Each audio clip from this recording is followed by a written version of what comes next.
What's up guys, Josh Talks Football here, and today I'm bringing you my Euro 2020 best player from each team prediction. We'll start off in Group A, and for Turkey I've gone with Yilmaz, who plays for Lille. He scored 16 goals and had 5 assists in League One, and he also scored 2 goals in 4 matches in the Europa League, as Lille overcome expectations and are actually crowned League One champions. Next up is Italy, and I've gone with Immobile, who plays for Lazio. He scored 20 goals and had 6 assists in Serie A. He also scored 5 goals in 5 matches in the Champions League, as Lazio finished in 6th place. Next up is Wales, and I've gone with Gareth Bale, who was at Spurs for the 2nd time on loan from Real Madrid, which his future's looking undoubted at Real Madrid. So comment down below in the comments, where do you think he'll go next?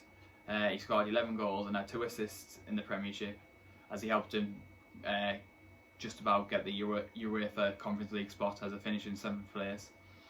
And finally, for Group A, Switzerland, and I've gone with Zakaria, that plays for Borussia Mönchengladbach. He's a great, strong CDM who helped them to an 8th place finish in the league, and I think he's one to watch out for Switzerland at Euro 2020.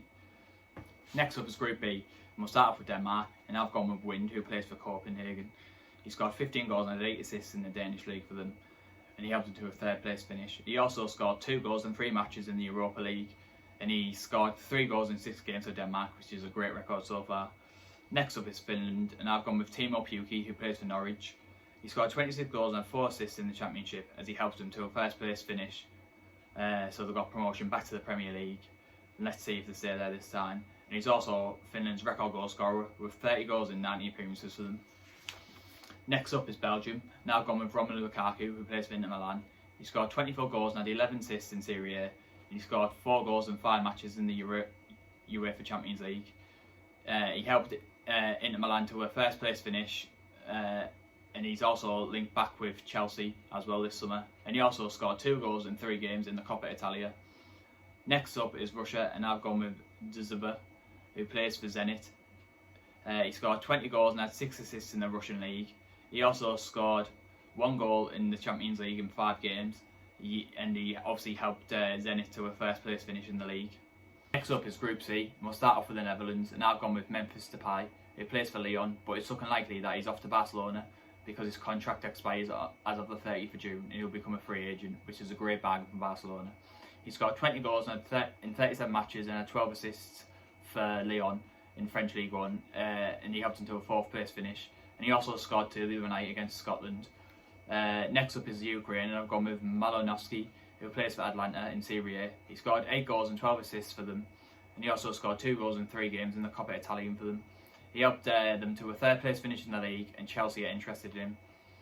Next up is Austria, and I've gone with Sabitzer, who plays for RB Leipzig, and I had the pleasure of seeing him live the other night when Austria visited the Riverside on Wednesday. Big shout out to Thogden, Thogdad and Josh Fusion, who I met the other day. Great YouTubers who've inspired me to start this YouTube page. So Sabitzer scored 8 goals and had 3 assists in the Bundesliga. He was a real threat on Wednesday, as I said, when I saw him play against England at the Riverside. He helped RB Leipzig in the German league to a 2nd place finish, and Spurs are interested in him, which I'm not surprised. He also hit the bar the other night, but it was a great save by John Pickford, just got his fingertips to it, otherwise it would have been in. Next up is Macedonia, and I've gone with Pandev, who plays for Girona, again in Serie A. He scored 7 goals and had 3 assists for them, and he helped them to an 11th place finish. Next up is Group D, and we'll start off with England, and I've gone with Harry Kane, who obviously plays for Spurs, but I think he'll move on this summer, either to Manchester United or Manchester City. Probably not Chelsea, maybe abroad. Comment down in the box below, where do you think he'll end up this summer?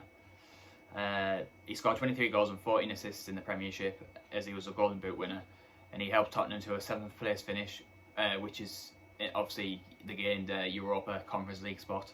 Next up is Croatia, and I've gone with Kramaric, who plays for Hoffenheim in the German league. He scored 20 goals and had 5 assists in the Bundesliga, and he scored 2 goals in 4 matches in the Europa League, and he finished the 4th top goal scorer in the league, and he helped Hoffenheim to an 11th place finish. Next up is Scotland, and I've gone with Che Adams, who plays for Southampton in the Premiership.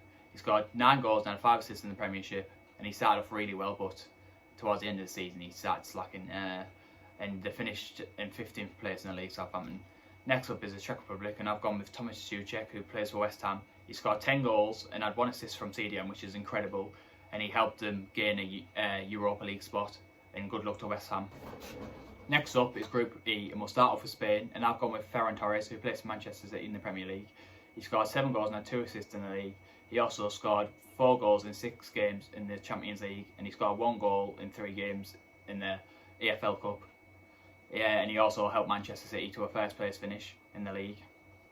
Next up is Sweden, and I've gone with Kulusevski, who plays for Juventus. He scored 4 goals and had 3 assists in Serie A, and he scored 3 goals in 5 games in the Coppa Italia, which Juventus won, and they came 4th in the league. Next up is Poland, and I've gone with Lewandowski, who plays for Bayern Munich.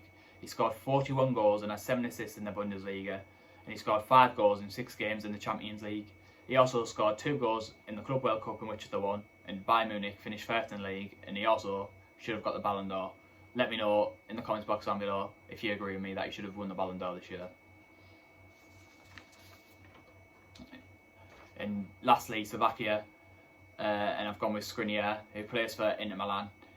He won the league with Inter Milan, and he's just a world-class defender who's going to thrive in this Euros. And lastly, Group F, we start off with Hungary, and I've gone with the centre-back Orban, who plays for RB Leipzig. He scored 4 goals from centre-back and had 1 assist in the Bundesliga, and he also scored 1 goal in 4 games in the German Cup. They ended up finished 2nd in the league, just behind Bayern Munich, and he's again just a class defender. Next up is Portugal. Now I've gone with Cristiano Ronaldo, who plays for Juventus. He scored 29 goals in the league for them, and he scored 2 goals in 3 games in the Coppa Italia, which I mentioned earlier, they won. He's also scored 4 goals in 6 games in the Champions League. Next up is France, and I've gone with Kylian Mbappe, who plays for PSG. He scored 27 goals and 7 assists in 31 games, which was a top goal scorer, even though they didn't win the league because they got outdone by Lille. And he also scored 8 goals in 10 UEFA Champions League games, and also PSG won the French Cup as well. And finally, for Germany, I've gone with Havertz, who plays for Chelsea. He scored 4 goals and had 3 assists in the Premiership in 27 games, but he only played basically half the games that. And he also scored a hat-trick in the AFL against Barnsley. But I think he'll have a good Euros because he actually won Chelsea the Champions League the other night when they beat Man City 1-0. So thanks for watching, guys. Please like and subscribe. And until next time, goodbye.